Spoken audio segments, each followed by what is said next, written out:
Bonjour et bienvenue pour ce nouvel atelier de la journée très engagée proposée par le collectif 1310. Nous allons maintenant parler de l'activité physique adaptée pour les patients touchés par un cancer du sein métastatique. Et pour cela, nous avons deux invités spécialistes. Donc Olivier Laplanche, qui est directeur institutionnel à la CAMI Sport et Cancer, et Guillaume Renaud, qui est praticien en thérapie sportive à Toulouse. Donc, je vais d'abord donner la parole à Olivier, qui va nous présenter la CAMI et surtout des données spécifiques à la maladie métastatique. En effet, merci Laure. Bonjour à toutes, bonjour à tous. J'espère que vous m'entendez bien. C'est un véritable plaisir et un honneur que d'être aux côtés du collectif 1310 pour cette journée très engagée. On peut donc lancer la présentation dans la foulée, voilà, comme ça, on ne perd pas de temps. Je suis donc Olivier Laplanche, directeur de relations institutionnelles. On va juste, grâce à quelques slides, faire un point global sur le pourquoi et le comment de l'activité physique en situation de cancer, et donc notamment pour ce qui nous réunit aujourd'hui de cancer métastatique. Et puis avec Guillaume, il y aura la possibilité d'en découvrir plus sur la mise en pratique, et surtout vos questions seront les bienvenues.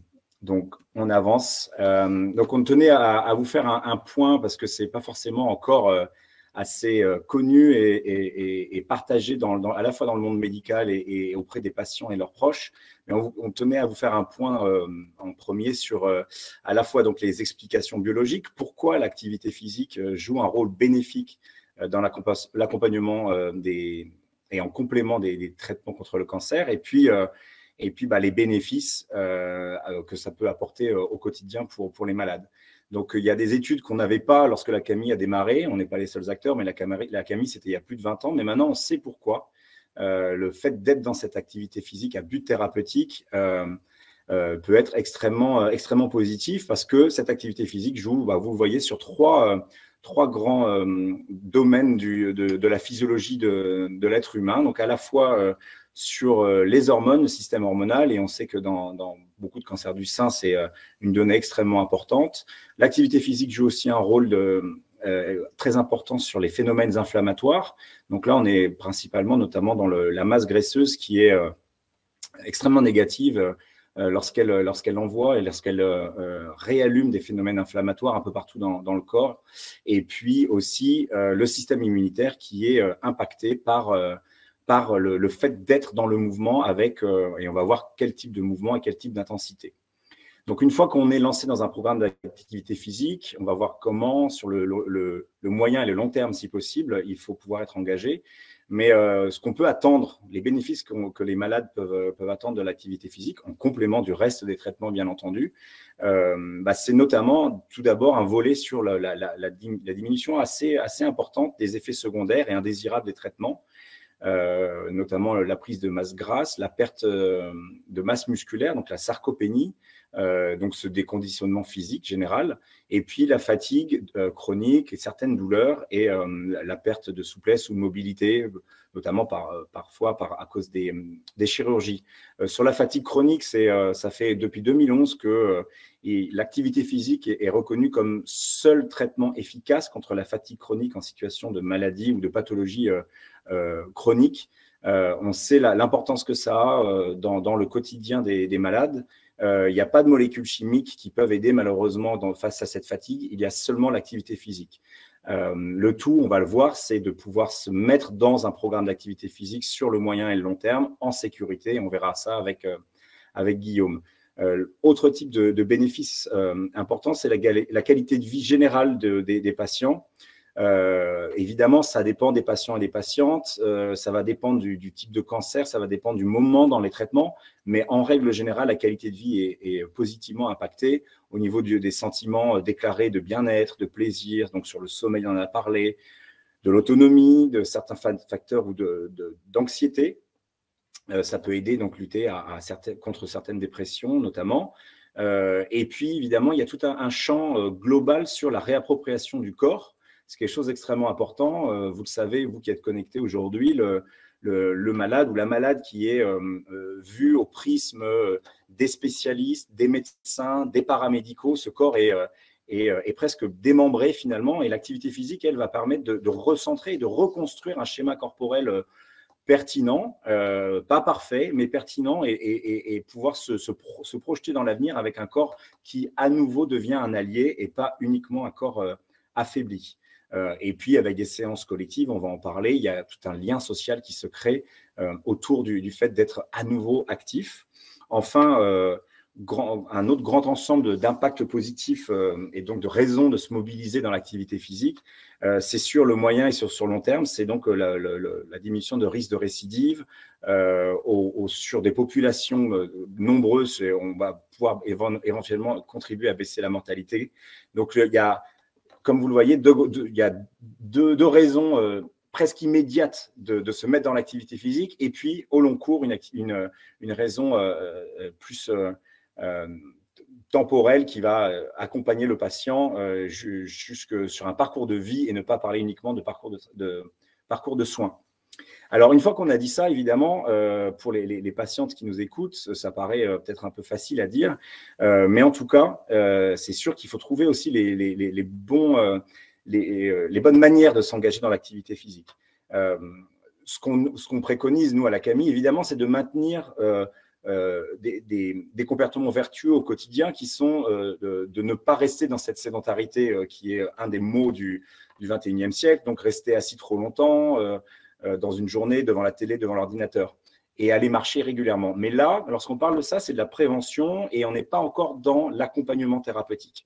Si on veut que l'activité physique mobilise les grands, la physiologie du malade dont j'ai parlé avec la slide précédente, c'est qu'il va falloir travailler avec des facteurs d'intensité, de durée et de fréquence, donc les IDF, comme on dit en santé, et tout simplement, ça va peut-être évoquer quelque chose chez vous, c'est tout simplement une posologie.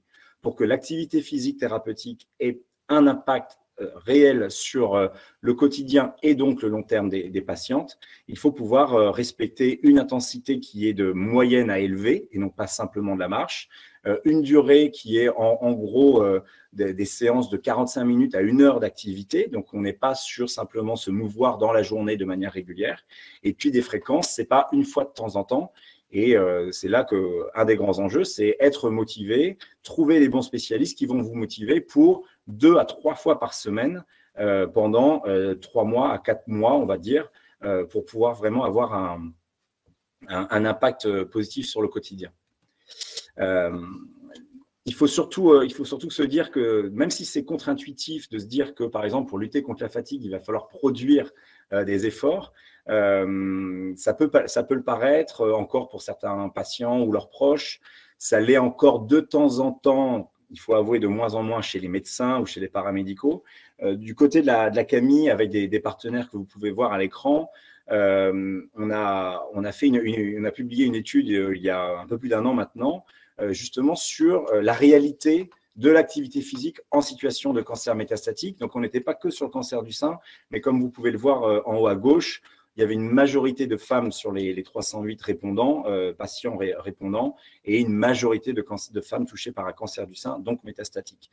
On a aussi posé les questions à des oncologues, et encore une fois, beaucoup de ces oncologues, une majorité, traitaient assez régulièrement donc les cancers qui nous réunissent aujourd'hui. Et donc, on voit finalement dans la partie gauche de cette slide que le taux de réponse, le taux de satisfaction des patientes engagées, enfin des patients et des patients donc engagés dans cette activité physique, était assez phénoménal. Donc, vous voyez la contre-intuition, il faut surtout ne plus en parler et se lancer dans le mouvement, dans le programme. C'est des chiffres assez impressionnants. Je pense que toute activité, même lorsqu'on est en dehors du domaine de la santé, aimerait pouvoir générer un taux d'adhésion assez fort. Du coup, que retenir de cette étude, finalement, c'est que l'activité physique, certes, les oncologues en parlent, mais encore pas assez souvent. Et on voit que c'est beaucoup les patientes et les patients qui sont acteurs, et finalement, tant mieux dans leur parcours, mais c'est eux qui vont en parler en premier à leurs médecins. Et puis que même si les médecins se disent informés des impacts, comme j'ai pu vous le dire précédemment, et vraiment convaincus de ces impacts, finalement, ils sont aussi les premiers à reconnaître qu'ils ne prescrivent pas assez, qu'ils ne parlent pas assez souvent, qu'ils ne sensibilisent pas assez souvent leurs patientes. Donc, il y a encore beaucoup de choses à creuser. Dans cette manière de creuser les choses, il y a donc plusieurs acteurs comme la CAMI Sport et Cancer. On n'est pas les seuls, mais aujourd'hui, on a vraiment plaisir à communiquer avec vous aujourd'hui et à échanger. La CAMI, la manière dont on intervient, ce sont dans tous ces départements en orange sur la carte. Il y a même les départements bleus, on souhaite y aller, et il y a même le 85, la Vendée, dans lesquels on est déjà présent. Donc la carte n'est pas totalement à jour. À la CAMI, on intervient sur tout le parcours de soins, puisque cette pathologie cancéreuse et encore plus sur le cancer du sein métastatique, on sait qu'il y a des phases aiguës, qu'il y a des phases plus de stabilité, qu'il y a de l'hospitalisation ou pas. Il y a différents types de traitements et on est à la fois sur un temps long qui va vers une chronicisation et puis aussi des phases aiguës. Donc la CAMI, elle est là sur tout ce parcours. Dans nos pôles sport et cancer, donc Guillaume pourra vous en parler, c'est là qu'on est en intra-hospitalier avec des bilans, Guillaume en parlera, et des séances collectives pour toutes les tumeurs solides. Sinon, on est en chambre pour tout le champ de l'hématologie. On est également en ville. On accompagne des patients qui commencent à aller mieux, qui se projettent et qui sont un petit peu à distance des traitements, voire beaucoup plus, et avec de moins en moins de gêne au quotidien. Donc, dans des gymnases, dans des salles qui sont mises à disposition. Et puis, on a un accompagnement à distance qu'on a initié pendant le premier confinement et qu'on va encore améliorer pour la suite à partir de 2022. On a des salariés qui viennent pour la plupart des STAPS, les sciences et techniques de l'activité physique et sportive en APA, donc activité physique adaptée. Mais pour nous, quelqu'un comme Guillaume à qui je vais passer la parole, nos collaborateurs sont des praticiens et des praticiennes en thérapie sportive parce qu'ils ont tous un complément de formation qui est notamment le DU Sport Cancer pour leur donner ce socle de compréhension de ce qu'est la cancérologie. Et puis des formations supplémentaires au fur et à mesure de leur parcours professionnel à nos côtés, puisqu'on intervient aussi en pédiatrie, par exemple.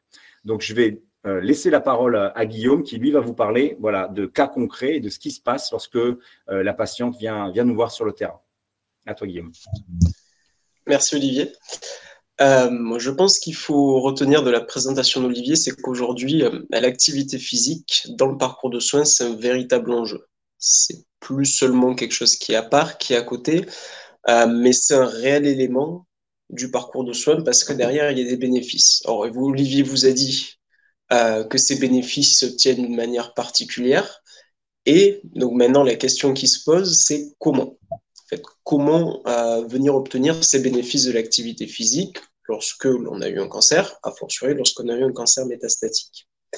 Donc pour ça, je vous explique un peu la démarche qu'a mis en place la CAMI et le cadre dans lequel on est. Donc on est dans un premier cadre qui est en fait la loi de sport sur ordonnance. C'est-à-dire que toutes les personnes qui vont démarrer à la CAMI un programme de thérapie sportive, que ce soit à l'hôpital ou que ce soit sur les séances en ville, vont le faire sur prescription de votre médecin, de votre oncologue. Donc ça veut dire que première étape, quand vous allez démarrer un programme à la CAMI, votre oncologue va être d'une part au courant, va avoir d'autre part validé l'idée, et comme le disait Olivier, dans le meilleur des cas, c'est lui, votre oncologue, ou peut-être même votre radiothérapeute ou votre chirurgien, qui va vous amener le sujet, qui va vous dire, eh bien écoutez, madame, vous êtes fatiguée, ça ne peut plus durer, il faut que vous pratiquiez une activité physique. Ça, c'est l'entrée de base d'un programme CAMI. Ensuite, une fois que vous avez cette prescription, qu'est-ce qui se passe? On ne va pas démarrer directement une séance. Nous, on a besoin d'une chose qui est fondamentalement importante avant que vous démarriez un programme, c'est de vous connaître un petit peu. On ne peut pas prétendre vous proposer un programme d'activité thérapeutique, une activité physique thérapeutique. On ne peut pas prétendre proposer de l'activité, du sport, de peu importe, si on ne vous connaît pas. Si on n'a pas un minimum conscience de ce que vous avez vécu, de la manière dont vous l'avez vécu et des répercussions et des effets indésirables que vous rencontrez.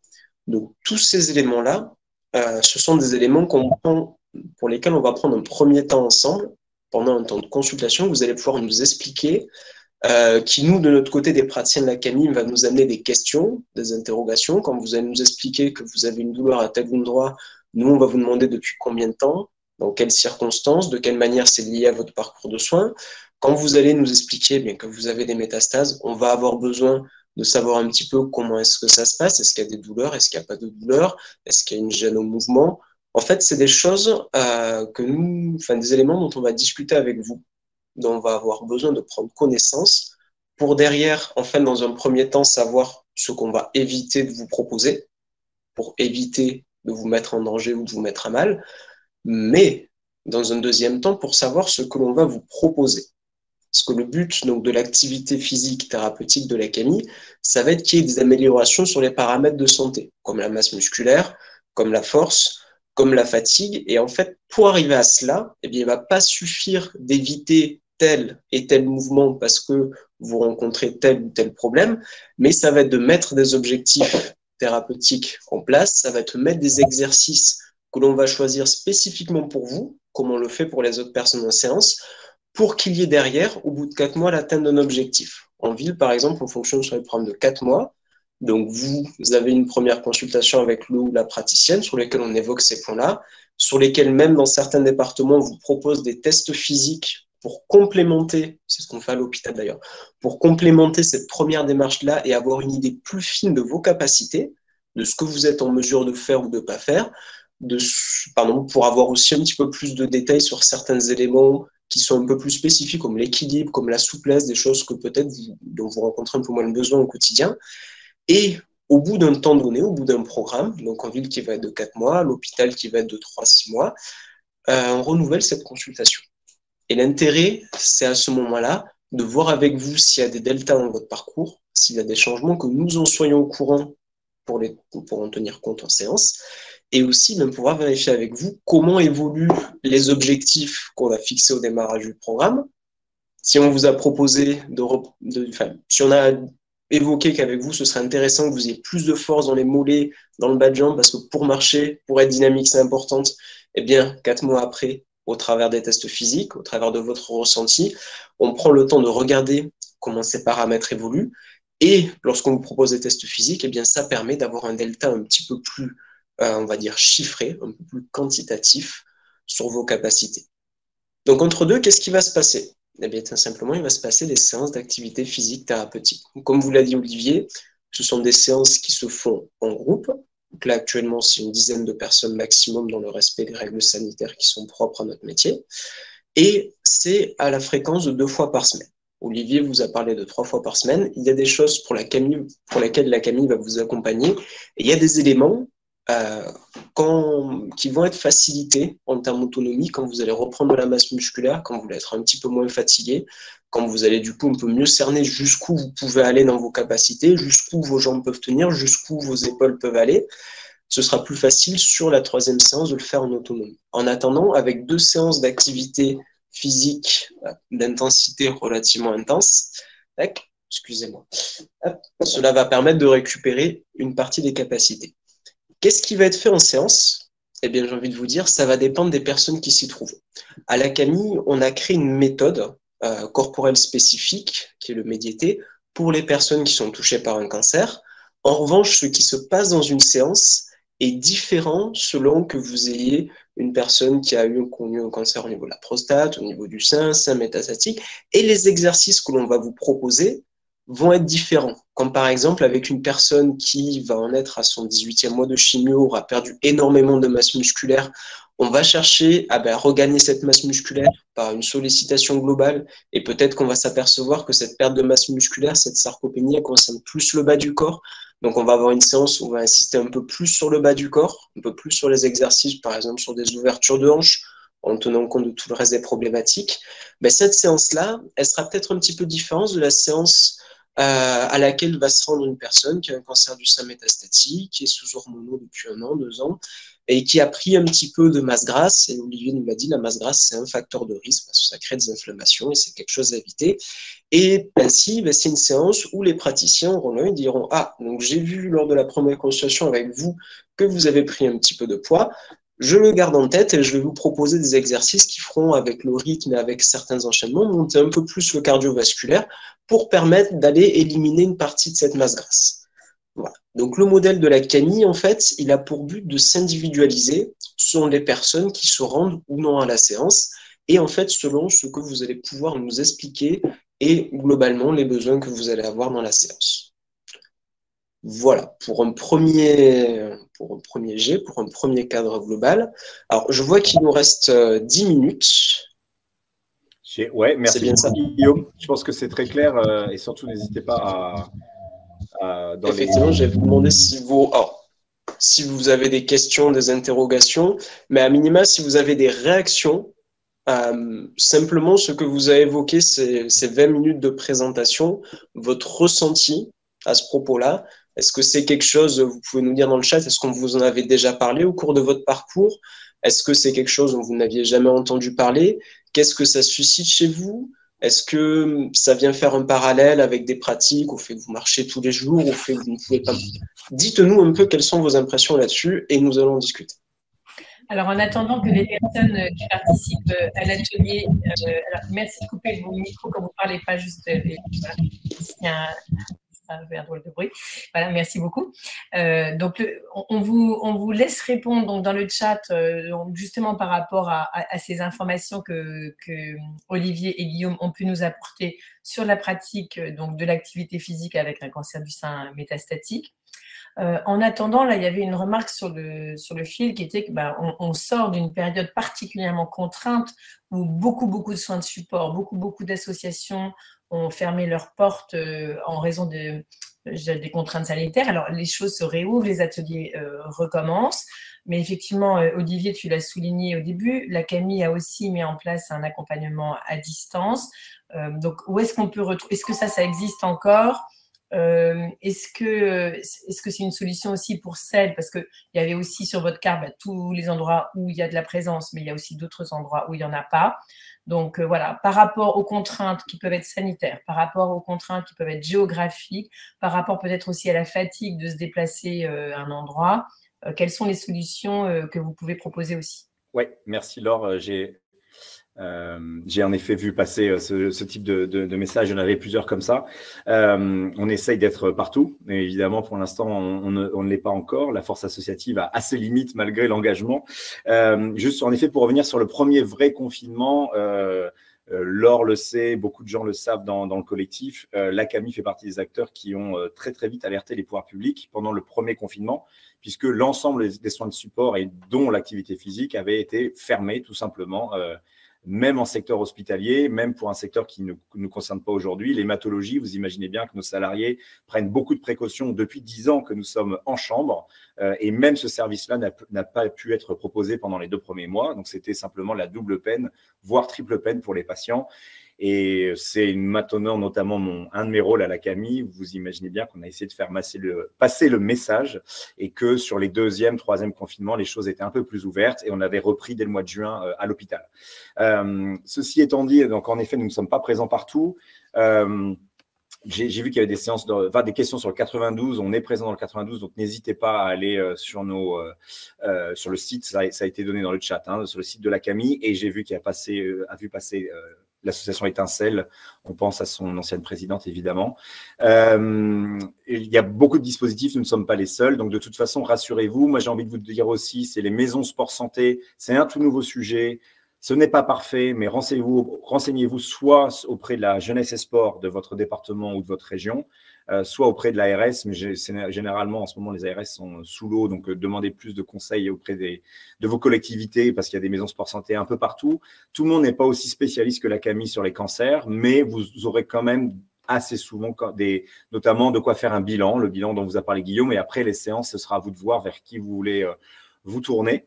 Pour ta question précise, Laure, sur l'activité physique à distance, pour l'instant, alors je l'ai dit, je l'ai évoqué parce que c'est une réalité, mais on est en train Guillaume le sait, au niveau de la direction et avec les équipes de la CAMI, d'améliorer les choses, de se donner des garde-fous aussi. On ne veut pas se tirer une balle dans le pied et dire qu'on a un modèle très qualitatif et dire qu'à distance, on peut accompagner tout type de patients.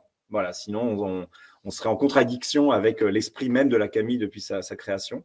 Donc, pour 2022, on aura un accompagnement plus spécifique à distance. Pour le moment, je l'ai juste évoqué dans ma slide. Je pense qu'on n'a pas forcément à la fois une capacité d'accueil et un modèle qui permette une prise en charge de patients, notamment les patientes qui nous écoutent aujourd'hui, sur un modèle très qualitatif. De toute façon, les bilans seraient à faire en présentiel. Donc, c'est pour ça que pour l'instant, sur une journée comme aujourd'hui, vaut mieux rester sur le modèle présentiel si on veut vraiment être dans l'intervention avec qualité. J'ai noté aussi 2-3 autres questions, si tu veux je continue, Laure, et puis tu m'arrêtes s'il faut. J'ai vu passer aussi des questions sur, et tant mieux, des patientes qui se disent que si elles étaient déjà dans une activité avant la maladie ou ou qu'elles avaient des envies. J'ai vu passer plusieurs messages comme ça. Est-ce qu'il faut absolument tout arrêter, faire une parenthèse avec la Camille ou d'autres, et puis ensuite, voilà. Alors, nous ne sommes pas des ayatollahs, on n'est pas des donneurs de leçons, mais comme vous l'a expliqué Guillaume, nous, on pense vraiment l'idée d'une passerelle. C'est-à-dire qu'à partir du moment où il y a quand même des traitements et des conséquences assez compliquées, et notamment pour ce qui nous réunit aujourd'hui, les métastases, faisons attention.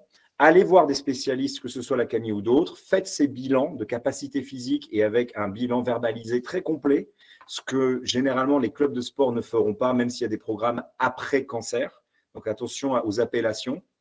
Si vous êtes encore dans la phase cancer, avant l'après-cancer, moi je préconise, voilà en tout cas, un spécialiste pendant 3 mois ou 4 mois, un focus, comme vous l'a dit Guillaume, les bilans à l'entrée et à la sortie et des séances type Camille qui ne sont pas un sport, on ne parle pas de basket ou de danse ou d'athlétisme, ce n'est pas un sport codifié tel que vous le connaissez, mais c'est mettre en mouvement, en gérant l'intensité, le corps pour qu'il y ait une vraie réponse thérapeutique derrière. Et ensuite, vous allez apprendre à mieux reconnaître votre corps. Un praticien comme la Camille, comme Guillaume, pourra vous dire, bah voilà, là, vous pourriez peut-être en faire un petit peu plus. En effet, les voyants sont plutôt dans le vert. Donc, pourquoi pas reprendre de manière allégée ce que vous faisiez auparavant. Voilà, donc c'est plutôt Guillaume, le spécialiste du travail du corps. Et moi, voilà la manière dont je le pense. Ne pas démarrer, se dire que j'ai envie de continuer l'activité physique, c'est la bonne démarche, mais il y a peut-être d'abord ce besoin d'une passerelle. D'accord. Et puis ensuite, vous pourrez aller retrouver une activité au fur et à mesure qui était celle que vous aviez auparavant. Guillaume, si tu as des choses à compléter. Non, c'était très complet. En fait, il faut voir en fait que la Camille, c'est une association qui a pour but le soin par l'activité physique. Et donc, en fait, si vous n'avez pas besoin de soins, vous n'avez pas besoin d'être à la Camille. Alors, généralement, dans le parcours métastatique, comme il y a beaucoup de complications, c'est pour ça qu'on vous invite à passer par des spécialistes comme nous, comme d'autres peuvent l'être à leur échelle. Mais pas forcément à vous lancer dans le grand bain tout de suite. En revanche, le but à terme d'un programme Camille va être que vous repreniez une activité physique par vous-même, par vos propres moyens. Donc en fait, la question, c'est à quel point vous pouvez avoir besoin d'être accompagné pendant votre parcours dans la pratique d'une activité physique. Et à minima, comme le disait Olivier, en fait, le bilan, il permet de faire apparaître ça. Nous, il nous arrive de recevoir des personnes en bilan et de dire, bon, en fait, madame, monsieur, vous n'avez pas besoin de la Camille. Vous avez des capacités physiques qui sont largement en mesure de faire autre chose. Et c'est des choses que nous, on peut fixer avec vous en bilan. C'est-à-dire qu'on ne vous demande pas de tout arrêter net dans votre pratique sportive pour venir à la Camille et vous étirer. Mais on vous dit, écoutez, on va faire un point, votre oncologue vous l'a prescrit, on voit ce que vous êtes en mesure de faire. Et si malgré les localisations métastatiques, vous pouvez avoir une pratique en autonomie, ben c'est top. En attendant, si cela crée de l'appréhension, si cela crée des doutes sur vos capacités, sur est-ce que vous pouvez soutenir un effort après X temps de traitement ou quoi, là, la Camille va vous aider à répondre à cette question et à y répondre de manière plutôt positive. J'ai un complément de réponse. En effet, alors j'ai placé le slide assez rapidement. Laure le sait. On a un problème de micro qui est l'un ou l'autre, voilà. Tu as raison. Ouais, super, merci Guillaume. Désolé. Laure le sait, on a donc, puisqu'elle était aussi dans cette étude dont j'ai parlé assez succinctement l'année dernière, pour voir ce qui se passe sur le terrain en termes de cancer métastatique et d'activité physique. J'ai donné un message assez positif, c'est que les oncologues se sentent concernés, un peu informés, souvent convaincus, et que beaucoup prescrivent. J'ai en effet dit, et ça reprend c'est pour répondre à une des questions que j'ai vu passer, ou un des commentaires, c'est que malheureusement, en effet, le monde n'est pas parfait et qu'il y a peut-être encore trop, et quand on déjà c'est trop, certains oncologues qui ne parlent pas d'activité physique, qui ne se sentent pas concernés et qui donc ne la prescrivent pas. J'ai plusieurs éléments de réponse. De toute façon, initialement, dans la loi sport sur ordonnance, c'était d'abord les généralistes qui étaient là pour prescrire. Donc surtout, n'hésitez pas à en parler aussi à votre généraliste lorsque vous allez le voir pour toute autre raison. Un généraliste peut vous établir une prescription d'activité physique à but thérapeutique. Donc surtout, n'hésitez pas à lui en parler. Ensuite, si vous êtes encore en lien très fort avec des traitements qui continuent sur un secteur hospitalier, ce n'est pas forcément votre oncologue qui vous suit qui doit vous établir cette prescription.